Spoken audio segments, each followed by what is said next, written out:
Today, we're grading every Manchester United player's season, from Bruno Fernandes breaking records to whatever Andre Onana was doing. We're going through the entire squad and the academy lads as well, so trust me, there are going to be some very controversial ratings in here. Let's start with the goalkeepers. Andre Onana. Right, let's get this one out of the way immediately. Andre Onana, 1 game played, 2 goals conceded against Grimsby. Honestly, one of the worst goalkeepers we've ever had. And I know some people will say that's harsh. No, what's harsh is forcing Man United fans to watch this man attempt to command a penalty area. F. Moving on. Altay Bayindir. Bayindir somehow wasn't much better. 6 games, 8 goals conceded. That's basically conceding 2 goals every time he plays. Not 1 clean sheet. And look, I know he's technically still young for a keeper at 28, but I just haven't seen enough. Even as a backup, there's never been a game where I came away thinking, yeah, this guy could genuinely push for number 1. D.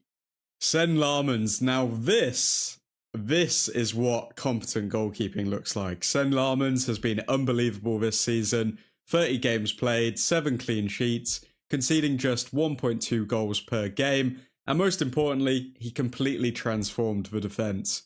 You could literally see the backline calming down. Suddenly defenders weren't panicking every time the ball entered the box. Has he made mistakes? Of course he has. He's 23 years old. Young keepers always have moments like he did against Liverpool, but honestly, I don't think he could have done much more this season. Signing of the season, easy A, very close to S.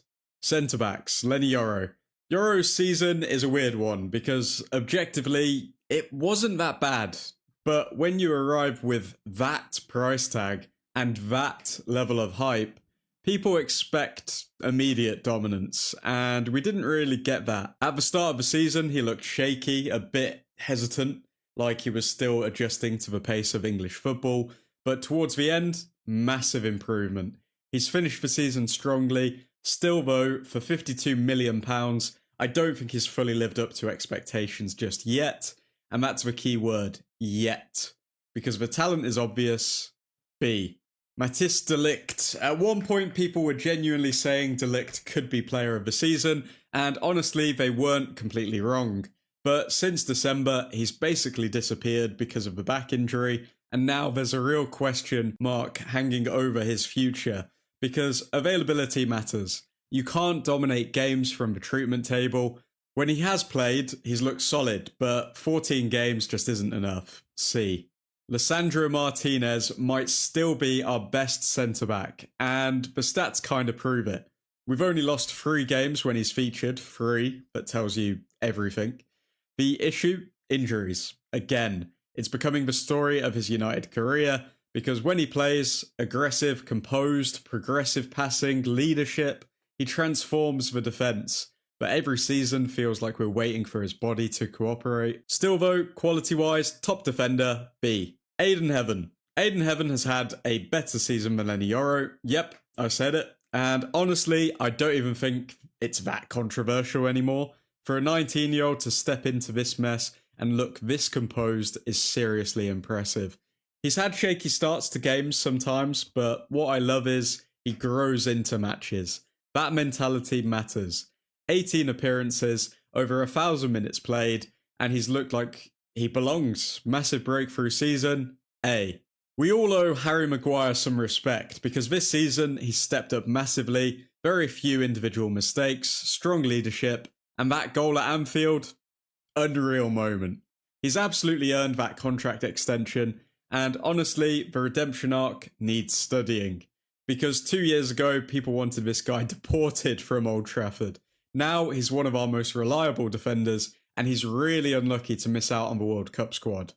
A. Tyler Fredrickson. Fredrickson had 1 appearance against Grimsby, and it looked like someone had dropped him into the Hunger Games. He looked terrified, nervous, all over the place. Unfortunately, that genuinely could end up being his final appearance for the club.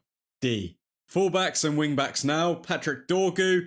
Dorgu's mentality deserves massive respect, because after Amorim publicly criticised him, he responded perfectly. No sulking, no hiding, just improved. and once he started playing further forward, different player. That goal against Arsenal was ridiculous. 8 goal involvements is solid too. The hamstring injury came at the worst possible time because he was flying. Really promising season overall. A. Diogo Dalot. Dalot has quietly had one of the most average seasons I've ever seen. Not terrible, not amazing, just there. 35 games, only 4 goal involvements as a wing-back. That return is poor, especially because attacking is supposed to be his strongest attribute, and this is my issue with Dalot. I still don't think you win major titles with him starting every week. C. Mazraoui. Mazraoui hasn't hit last season's levels. Injuries, knocks, AFCON, it's just been stop-start all year. When he's played, he's still looked reliable, technically secure, calm, but there's just not been enough continuity. Still think there's a very good player there though. B. Luke Shaw. I still can't believe we are discussing Luke Shaw in 2026. This man has more comebacks than a Marvel character. 36 games, 1 assist, 1 goal, and suddenly, when international football appears on the horizon, Luke Shaw's minutes magically increase, and he plays every single game of the season. Funny how that works. Overall, very average season, but consistent. B. Tyrell Malacia, 3 games, 15 minutes. Why is he still here? F. Midfielders. Kobe Mainoo. This season was tough for Mainoo. Under Ten Hag, he was untouchable. Then under Amorim, he basically disappeared. But what impresses me most is he didn't sulk. Kept training, kept working, and once Carrick came in, he grabbed his opportunity again. That resilience matters at a young age. Quietly solid season considering everything. A. Bruno Fernandes. What more can you even say about Bruno? 31 goal involvements, 21 assists, stealing the Premier League record for Thierry Henry and Kevin De Bruyne. That is generational. And I think finally, the wider football world is starting to respect him. Because without Bruno Fernandes, this club would genuinely be floating in mid-table mediocrity. Everything goes through him. The scary part, one day he'll leave. And I genuinely don't know how United replace him. S. Easily. Mason Mount. Mason is becoming one of those signings where everyone's just tired. Because every time you think, okay, maybe now, another injury happens. He's had moments, goals against Palace and Sunderland, but for the money spent, nowhere near enough. And honestly, if someone comes in for him this summer, I'm listening. D. Manuel Ugarte. This signing hurts me because not only has Ugarte struggled badly, but PSG used the money to sign João Neves. That is just pure pain. And selling McTominay to fund this move somehow makes it even worse. Every time Ugarte comes on, we lose control, lose shape, lose physicality. The Premier League just doesn't suit him. One of our worst modern signings. F. Casemiro. Casemiro deserves serious respect because this season he's been the glue holding the entire team together. 11 goal involvements from midfield, leadership, set-piece threat, defensive control, and we literally struggle to win when he doesn't play, which at his age is both impressive and slightly terrifying for our recruitment department. Behind Bruno, he's obviously our most influential player. Thank you for your service, Cass. S. Mbeumo's season feels slightly underrated. Quiet ending, yes, but overall, good debut campaign. He's had to play multiple positions, which killed some momentum, but he still produced 15 goal involvements, and he scored against some big teams too. I think next season we'll see an even better version of him once he settles fully. A. Mateus Cunha.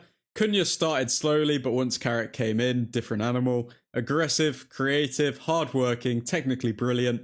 Honestly, him and Mbeumo feel like two sides of the same coin, but I'd edge Cunha slightly higher because his peak performances have been better, especially in the second half of the season. A. Benjamin Šeško. Šeško's first season has been quietly good.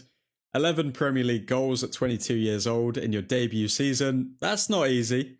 The start was rough under Amorim because he looked completely lost positionally, but Carrick simplified things, and suddenly we started seeing the real Šeško.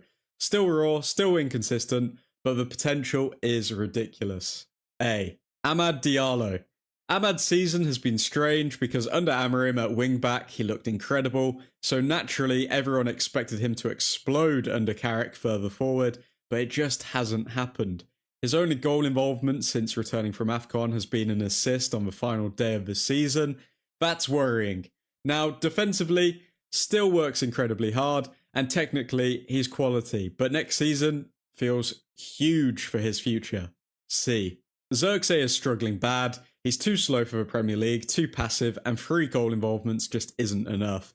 Nice guy, good teammate, but football isn't a personality contest. If a good offer comes in this summer, United should take it.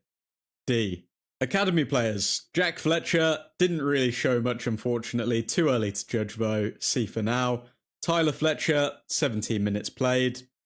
C for now. Shea Lacey. Shea has at least shown flashes. That long-range effort caught the eye.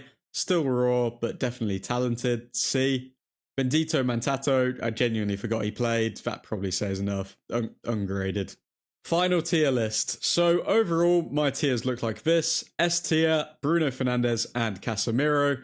A tier, Larmans, Heaven, Maguire, Dorgu, Cunha, Mbuemo, Mainu, Sheshko. B tier, Yoro, Martinez, Luke Shaw, Mazraoui. C tier, Delict, Mount, Delo, Ahmad, Jack Fletcher, Tyler Fletcher, Shea Lacey. D tier, Bayendir, Fredrickson, Xerxes. F tier, Onana, Ugarte, Malacia. And honestly, for such a chaotic season, there are actually some real foundations here. Carrick's changed the atmosphere massively. Now United have to recruit properly this summer, because the gap between the good players and the weak links in this squad is still massive.